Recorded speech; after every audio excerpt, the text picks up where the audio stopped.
Hey everyone, so it's Pat from Pat David Music, and today we are looking at how to become a better rhythm player. Now it's all well and good learning all these millions of chords and putting them all together and whittling away for hours and learning all these tricky scales and everything, but if you don't have a good sense of rhythm, it's going to let you down, it's going to point you out every time, okay? You can instantly tell a guitarist that doesn't have a good sense of time just running inside them like a clock or a metronome, as we're going to be using today.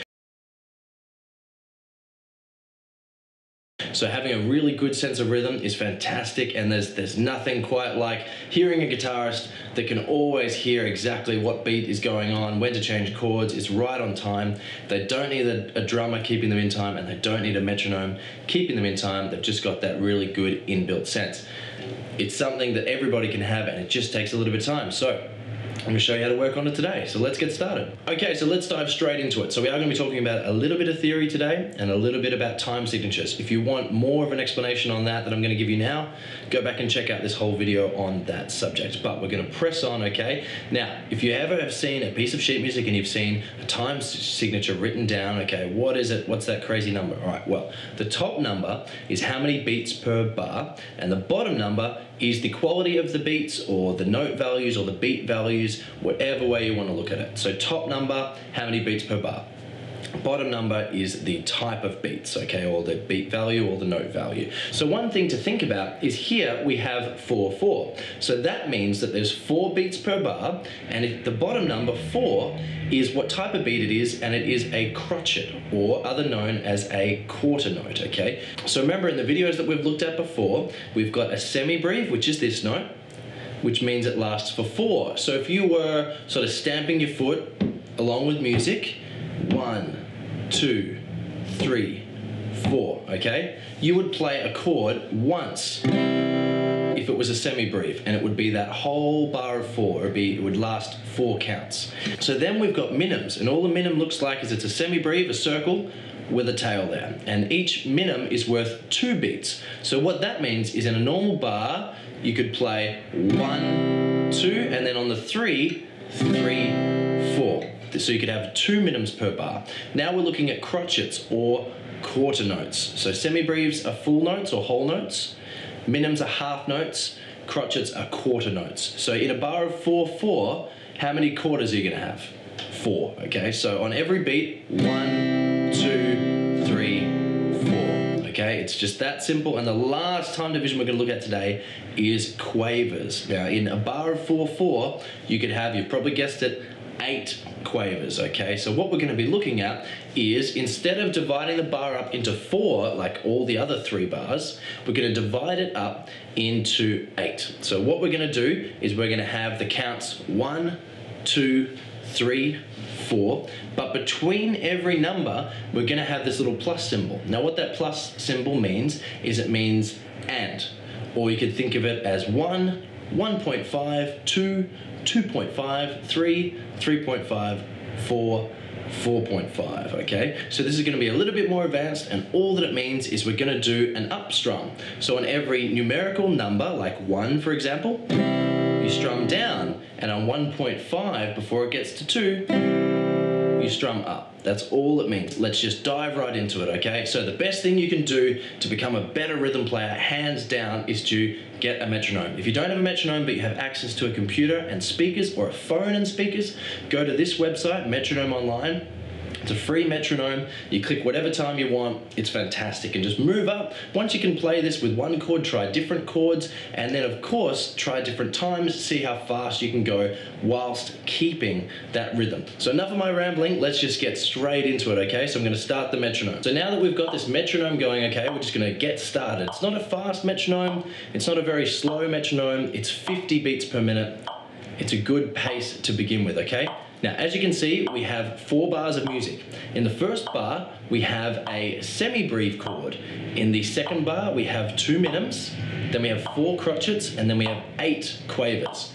Now, don't worry if you can't read the notes just yet or anything like that. That's absolutely fine, because I'll just tell you now that those notes there, it's for a C chord. If you don't know the C chord, you can check out that link now, but we're pressing on. We're just going to do this exercise with the C chord, just so we could get started really quickly. So in the first bar, just count with me.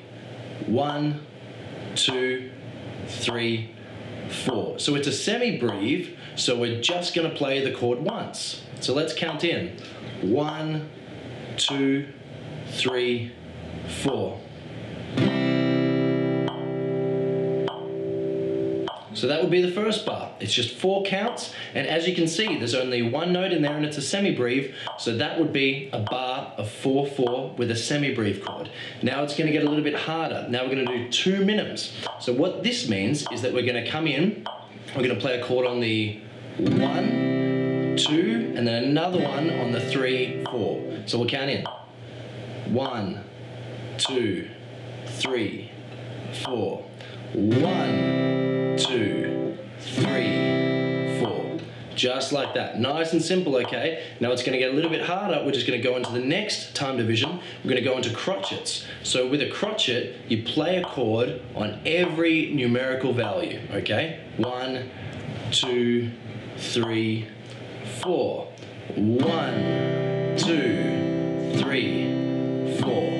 Simple, yeah? Okay, so that's great. So hopefully you guys are playing along and it's all going well. So what you can do with this whole exercise is just keep your foot going. 1, 2, 3, 4. You can just get that going the whole time and really try and stress that you're playing within that time frame and that you're on the beat every time, okay? Really important. So with the last bar with Quavers, remember it's 1 and 0.5 and 2, 2.5, 3, 3.5, 4, 4.5, or 1 and 2 and 3 and 4 and, okay? So it's really easy to work it out. On every time your foot goes down, you're on a number, 1, 2, 3, or 4. And every time your foot comes up, you're halfway between there, so you're on the and or you're on the 0.5. So you strum down when your foot hits the ground, and you strum up. You do an up strum when it's in between, where it's on the and or the 0.5. So for example, 1 and 2 and 3 and 4 and just like that. So that's how we're gonna do it. Let's start the metronome up.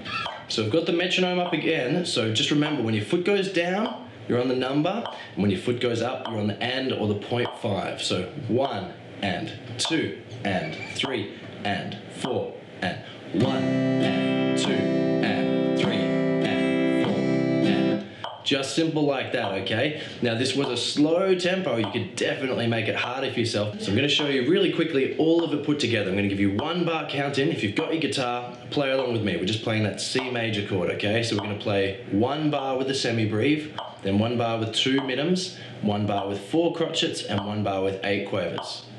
1, 2, 3, 4. 1, 2, 3, 4. 1, 2, 3, 4. 1, 2, 3, 4. 1 and 2 and 3 and 4 and. So that's all there is to it, guys. Let's stop that metronome. So to some of you guys, the whole thing might have seemed really easy. Now, if it did seem easy and you're already on to having a great sense of rhythm, that's fantastic. But you can still use this exercise. You just make it as hard as you want. Bump the tempo up. We were on 50 beats PM. What's stopping you from trying to do the tempo at twice that speed, 3 times, 4 times that speed? You've got the website there. It's a free metronome. Just bump it up and go to the, to the best of your ability. And what you can also do is every bar maybe do a different chord. And so that bar of crotchets, instead of playing, maybe you're switching chords. Maybe something like that. And then on the quavers, you're switching chords again, and it's as fast as you want it to. So it's a great exercise no matter what level that you're on, and it's a really good way to start learning these rhythms as well. So that's it, guys. So hopefully you got something out of today's lessons. If you did like the effort that I put in, as always, like this video. If you want to see more, please click subscribe to see more, okay? And if you want to talk about it or you like what I did, then comment below. You guys know I always get back to you. But well done for making it to the end, guys. Happy rhythm playing. Talk to you again soon. Bye.